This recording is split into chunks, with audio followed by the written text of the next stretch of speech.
समय समय पर धर्म के नियम और कानून में भी बदलाव हुए हैं। परमपिता परमेश्वर भगवान श्री कृष्ण ने कहा कि धर्म हमेशा मनुष्य के कल्याण के लिए होना चाहिए। धर्म के जो नियम हैं वो मनुष्य के कल्याण के लिए ही होना चाहिए। अगर वह नियम और वह बात, वह मार्ग आपको तकलीफ पहुंचाने का कार्य करे, कष्ट पहुंचाने का कार्य करे, कर्जदार बनाने का कार्य करे, आपको दुखी करने का कार्य करे, तो वो वास्तविक धर्म का नियम नहीं हो सकता। उसे परिवर्तन करना, उसे बदल देना ही उचित होता है। ठीक इसी तरह से वर्तमान समय में भी हमें एक परिवर्तन करना होगा। हमें रात्रि में विवाह करना बंद कर देना चाहिए। रात्रि में विवाह करना आपके लिए कभी हितकर नहीं हो सकता। आप जब रात्रि में विवाह करते हैं तो वह दांपत्य जीवन के जीवन में परेशानी आती है। इसके कई वजह हैं और आप अपने विवाह को अपने स्वजनों के साथ अगर आप दिन में करते हैं तो शायद आप आनंद की अनुभूति करेंगे। आपको एक नया अनुभव होगा। तो मेरा यह मानना है, बहुत से लोगों ने इस बात को स्वीकार किया और उन्होंने दिन में शादी करना स्वीकार किया। वह रात्रि के विवाह का उन्होंने बहिष्कार किया। अब इससे कई फायदे हैं। कई फायदे ये हैं कि आप दिन का अगर विवाह करते हैं, दिन में विवाह करते हैं, दिन में विवाहोत्सव करते हैं, तो आपके बहुत से पैसे बच जाएंगे, बहुत से खर्चे बच जाएंगे। और दूसरी बात, एक परंपरा और है, विवाह में कोशिश करिए कि आपको कर्ज ना लेना पड़े। विवाह दो आत्माओं का मिलन होता है। विवाह को कभी भी खर्च से आप मत तौलिए।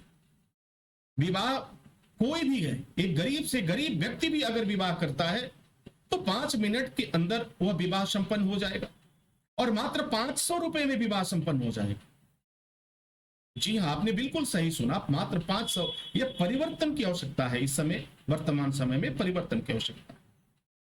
2 फूल माला की आवश्यकता है और थोड़ी सी मिठाई की आवश्यकता है, वर वधू को माला, और 5 लोग रहे। 5 लोगों की संज्ञा पंच परमेश्वर को दिया गया है। वह परमेश्वर है।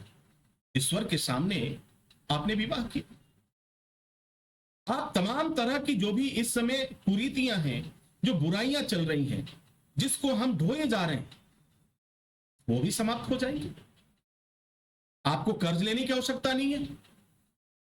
और दूसरी बात कि जब मात्र 500 रुपए में विवाह संपन्न होगा तो भाई जो 9 दंपति होगा, वर और वधू होंगे, उन्हें जितने लोग लड़की पक्ष के और लड़के पक्ष के होंगे, उनकी जीवन की शुरुआत के लिए कुछ ऐसी व्यवस्था करें, कुछ ऐसी मंत्रणा करें, कुछ ऐसा सहयोग करें जिससे उसका जीवन शुरू हो सके।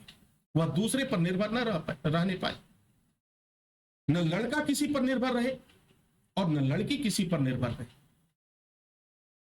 तो दोनों ही पक्ष के लोग कुछ इस तरह का प्रायोजन करें, कुछ इस तरह की मदद करें, कुछ इस तरह की व्यवस्था करें जिससे दोनों ही अपने जीवन को नई दिशा देने के लिए एक कार्य करें।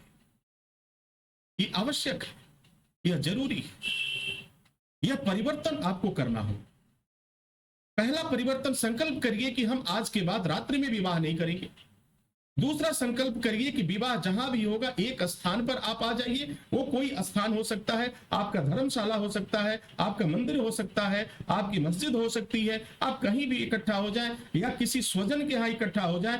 5 व्यक्ति उधर के हो, 5 व्यक्ति इधर के हो और सभी लोग मिल करके उनके समक्ष वो विवाह संपन्न हो जाए। आपको बहुत कुछ करने की आवश्यकता नहीं है। इससे क्या होगा? एक समानता का भाव। एक गरीब भी इस तरह से विवाह संपन्न करेगा, एक अमीर भी इस तरह का विवाह संपन्न करेगा। एक समानता का भाव होगा और एक समानता का बोध आपके अंतर्मन में जन्म लेगा। और दूसरी बात, जो भी व्यक्ति आएगा वह कुछ न कुछ तो लेके आएगा, कुछ न कुछ तो देगा ही देगा। वो जो भी देना है बरवधु को, 500 रुपए विवाह संपन्न। और फिर वहीं पे जो लोग आएंगे, अगर आपका प्रबंध हो पाता है तो वहीं कुछ भोजन की भी व्यवस्था हो जाए, उसी दिन भोजन हो जाए। सरल भोजन, शुद्ध सात्विक भोजन आप करिए, देखिए आपको बहुत आनंद आएगा, बहुत आनंद की अनुभूति आप करेंगे। और यह परिवर्तन जरूरी है। जब इस परिवर्तन को आप करेंगे तो आप देखेंगे कि खुशहाली आपके घर में चारों तरफ हो। आप कभी कर्जदार नहीं होंगे, कभी खेत बेचने की जरूरत नहीं पड़ेगी, कभी जमीन बेचने की जरूरत नहीं पड़ेगी, कभी लोन लेने की जरूरत नहीं पड़ेगी।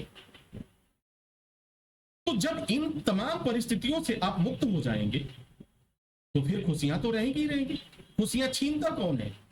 खुशियां छीनता है आपका कर्ज, खुशियां छीनता है कि लोग क्या कहेंगे, खुशियां छीनता है वे लोग जो झूठी परंपराओं को थोपते हैं। कोई भी व्यक्ति आपकी मदद करने नहीं आए। तो जब कोई भी व्यक्ति मदद करने के लिए तैयार नहीं है, आपकी मदद करने, तो फिर हम उनकी बात माने क्यों? हम अपने स्वधर्म को स्वीकार करें। परमपिता परमेश्वर ने कहा कि अपने स्वधर्म को मानो और अपने स्वधर्म की परंपरा को आगे बढ़ाओ। जीवन में अगर बढ़ाना है तो प्रेम और करुणा को बढ़ाओ, अंधविश्वास को दूर करो, मूर्ख मत बनो। धर्म के नाम पर मूर्ख बनना बंद कर दो। मूर्खतापूर्ण जितने भी कार्य हैं उसे आज ही अंकुश लगाओ और कहो कि नहीं, आज के बाद मैं नहीं करूंगा। आप आनंद की अनुभूति करेंगे और आपसे बेहतर, आपसे खुशहाल इंसान तो कोई हो ही नहीं सकता महाराज, कोई हो ही नहीं सकता। करके देखो। इस परिवर्तन को हजारों लोगों ने अपना लिया। यह परिवर्तन हमारे समाज को एक नई दिशा देने का कार्य करता, हमारे समाज में एक समानता लाने का कार्य करता, हमारे समाज से ऊंच नीच का भेदभाव खत्म करने का काम करेगा, हमारे समाज से जाति पात और मजहब का यह भेदभाव खत्म करने का कार्य करेगा।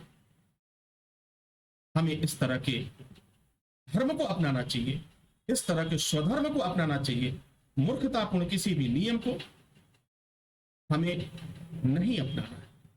जो परंपरा बहुत पहले से चली आ रही है उसे हमें बंद करने की आवश्यकता है, उसमें सुधार करने की आवश्यकता है।